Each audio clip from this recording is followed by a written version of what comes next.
后来乡亲啊，台北市除了有101大楼、有中正纪念堂这的大景点之外，嘛有真侪有故事、有特色的店家哦。咱做伙来看。经过100年历史的北门，四四角角国交，陪伴着台北看尽世代历史的演进，当然来变成游览的景点。除了亲身到位，嘛会使远远啊看。10片大的空间内面有7成拢是国外观光客。这个伫中孝西路的咖啡店有真大的窗门，互你咖啡配美景，啉一杯啊属于台北的记忆。The view was a nice surprise. We didn't know that there would be a view, so it's nice to get to see the gate too.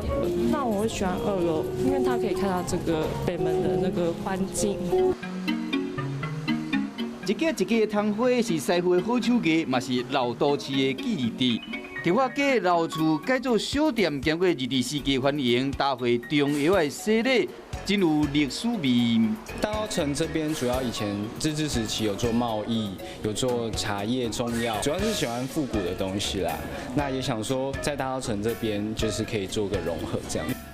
台北好食好耍，欢乐的同时不妨放慢脚步，听这个北城的故事，看到无同款的台北。